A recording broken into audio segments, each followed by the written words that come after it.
Good morning, students. How's you doing? I hope you are doing well. Students, up to now we have completed word meanings of the chapter number 9 Weathering the Storm in इरसामा. जो इरसामा है उसमें storm का भयंकर रूप से आना.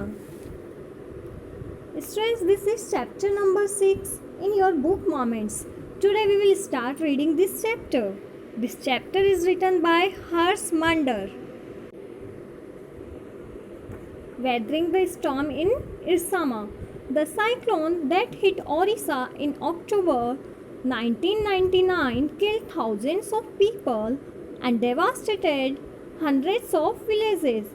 तो एक साइक्लोन जो 1999 में ओडिशा में आया अक्टूबर मंथ में, उसने थाउजेंड्स ऑफ पीपल को मार दिया और हंड्रेड्स ऑफ विलेजेस को नष्ट कर दिया. For 2 dreadful nights, Prasant, a young man, was marooned on the roof of a house. 2 भयंकर रातों तक जो प्रशांत एक यंग मैन है वो अपने हाउस की या कि उसके फ्रेंड के हाउस की रूफ पे बैठा रहा. On the third day he decided to go to his village. और थर्ड डे उसने डिसाइड किया कि अब मैं अपने विलेज जाऊंगा कि जो मेरे पेरेंट्स है वो सही तो है ये देखने. Did he find his family. क्या उसने विलेज में जाके अपनी जो फैमिली है उसको पाया या नहीं पाया. Let's read this chapter and know about this.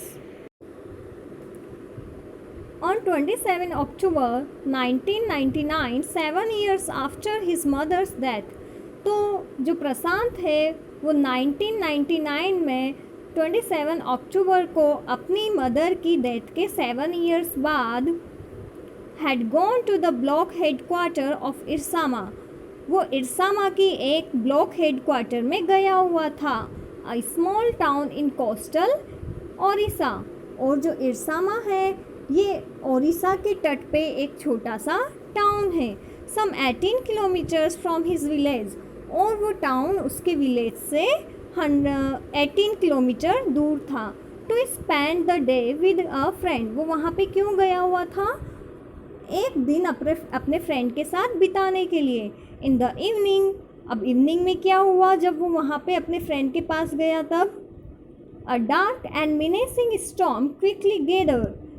एकदम से एक अंधेरा सा भरा हुआ और डेंजरस स्टॉर्म आया.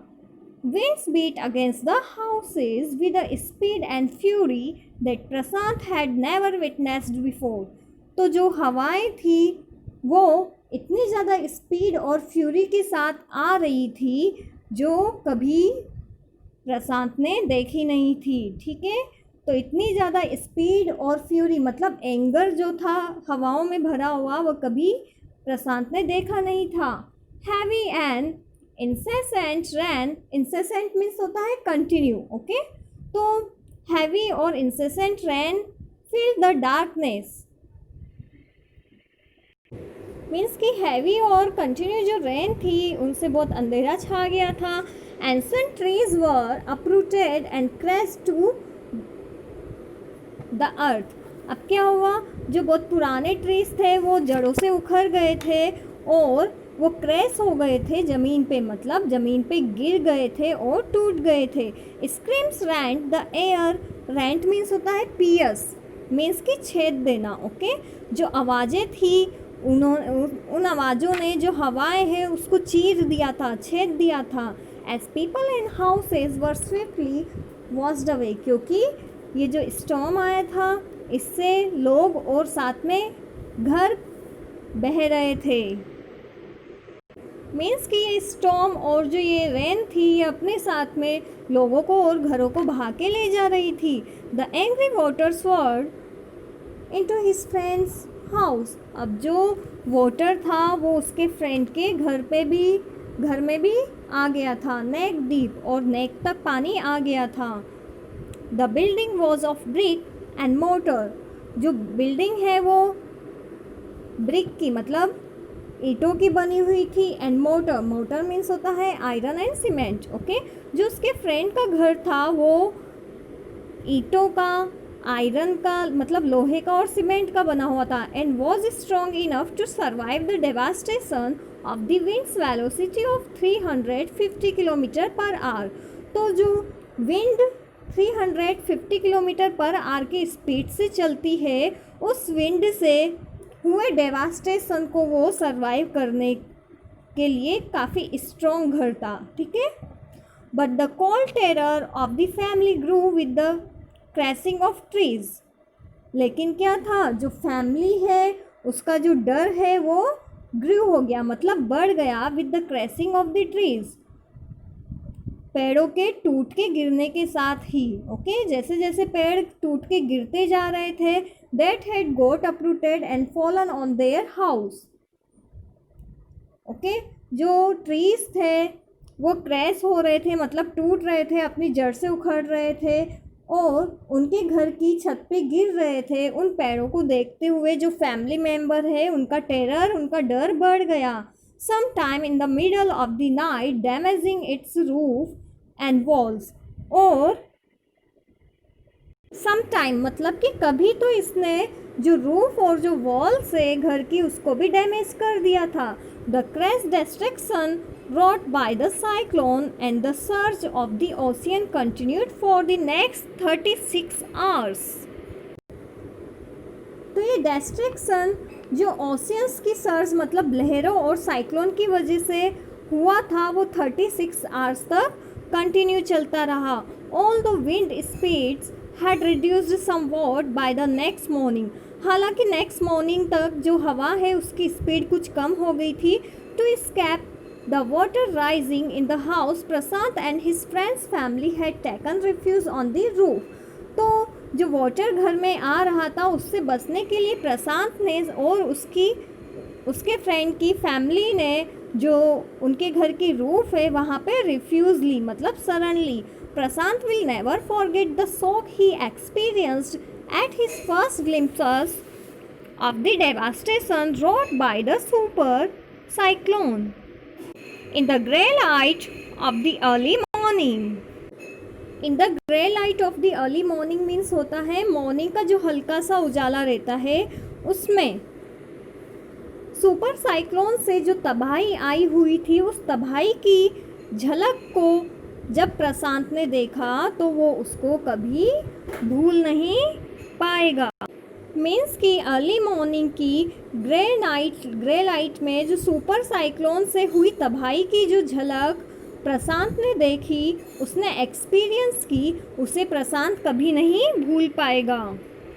रैगिंग मीन्स होता है जोरदार। A raging deadly brown sheet of water covered everything as far as the eyes could see। brown sheet of water मतलब है ऐसा पानी जो मैला हो गया है, जो गंदा हो गया है।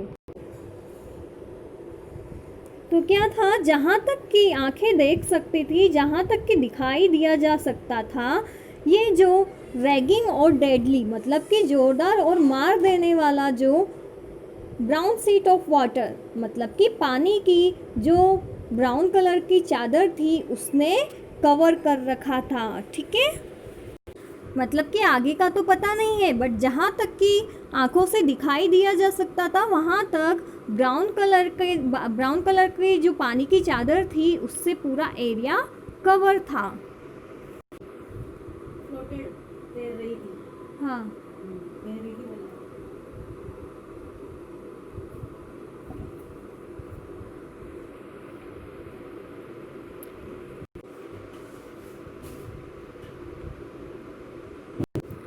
तो क्या था,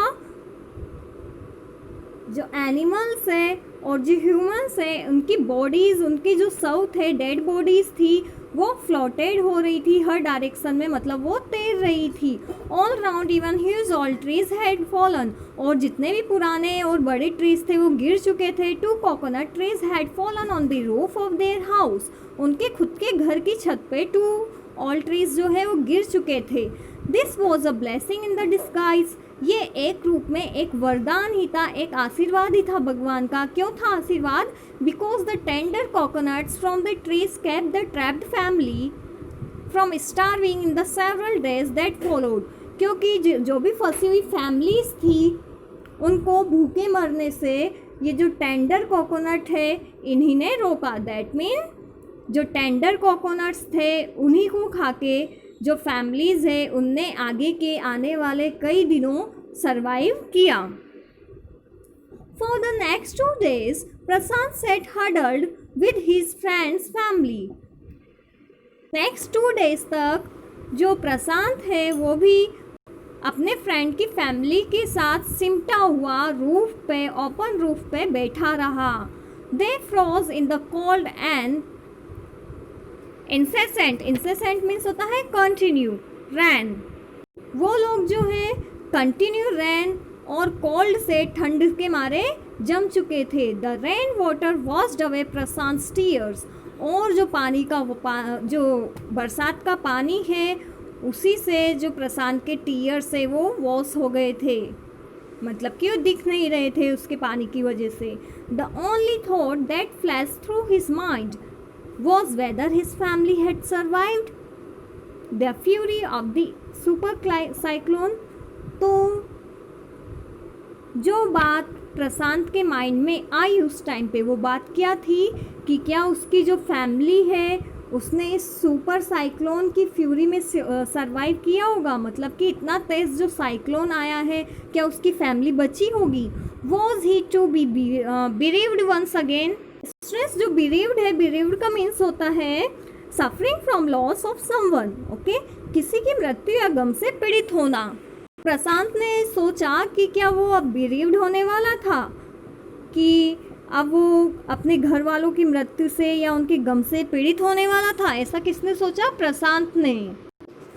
now what happens next in the story, whether he goes back to the village or not, to get to know that we will read this chapter tomorrow. That's it for today. See you in my next lecture.